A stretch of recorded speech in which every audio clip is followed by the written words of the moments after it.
For months now, our lives have been on hold. When the call came in March, we pressed pause on many of the things that brighten our lives. Meals with friends, trips to the cinema or theatre. We had to close our gyms and swimming pools, cancel our holidays, and postpone some of our favourite events. But as we've made huge progress against this disease, we've gradually seen the things we love return. And today, I'm very pleased to announce that we can go a little bit further. As of this weekend, our artists, musicians and dancers can start performing live outside to outdoor audiences.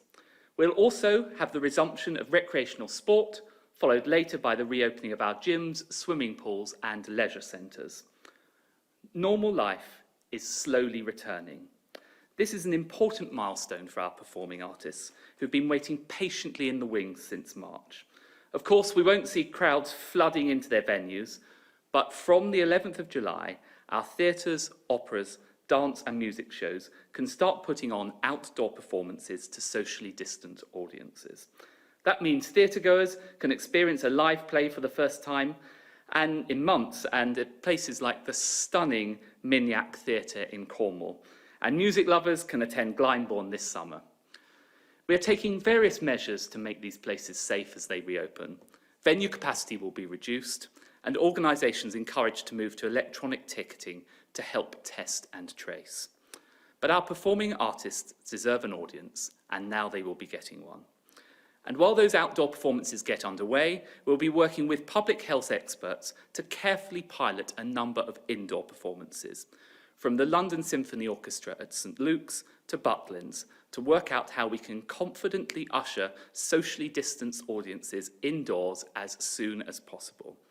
At the same time, we're funding scientific studies to help us understand and mitigate some specific public health risks, like the impact of singing, wind and brass instruments on transmission. The more we know about the coronavirus in every setting, the safer we will be. We're also taking steps through the planning system to protect theatres and venues from demolition or change of use. And of course, all of this comes on top of the unprecedented £1.57 billion package of emergency support to help arts, heritage and cultural institutions weather the COVID storm. But of course, we want to see all of our venues open as soon as it's safe to do so. And today's announcement brings us a further step closer towards that reality. Now, having allowed hairdressers to reopen, beauticians, tattooists, spas, tanning salons and other close contact services can now do the same, I'm pleased to say, from Monday. Of course, that will be subject to some restrictions on particularly high-risk services. As I've seen for myself at the Royal Academy this morning, the National Gallery, and as we'll see shortly from the National Museums Liverpool, our cultural institutions are beginning also to welcome back visitors. And as these places begin to reopen their doors, I'm really urging people to get out there and to play their part. Buy the tickets for outdoor plays and music recitals, get to your local gallery and support your local businesses. And we've seen in recent weeks how our landlords, waiters and shop assistants have welcomed customers back with open arms whilst doing so much to keep their communities safe. It's time to give other businesses those same opportunities. And the Chancellor this week set out a bumper package of tourism and hospitality tax breaks to get these industries firing on all cylinders once more and protect the millions of people who work for them. That means a VAT cut on everything from tickets to shows, theatres, amusement parks, museums and zoos, lower costs for hotels, inns, caravans and campsites, and vouchers for food and non-alcoholic drinks. And I'm urging British people to make the most of this summer safely. We need them to support the places that we all love.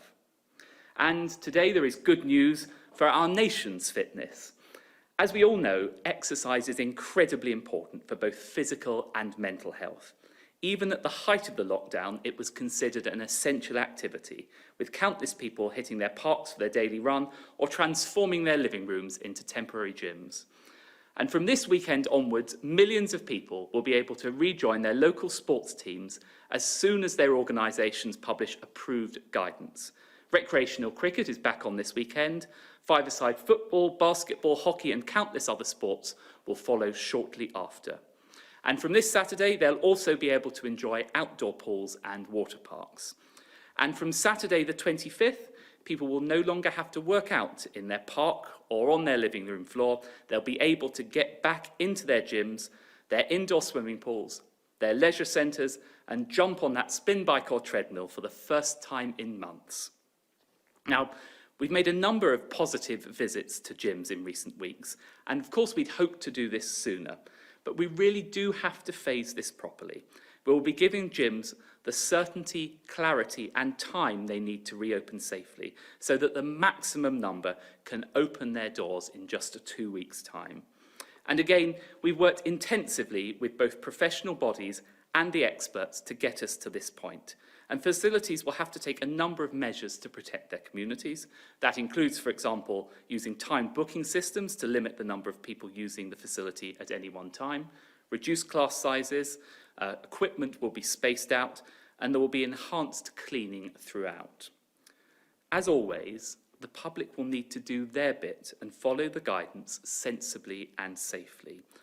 All of these measures we are taking are conditional and they are reversible, and we will not hesitate to impose lockdowns where there are local spikes, as we saw in Leicester where things remained closed, and of course in any other place when that is necessary. But the return of gyms and recreational sport is a vital part of our battle against coronavirus. We need to get the nation match fit to defeat this disease.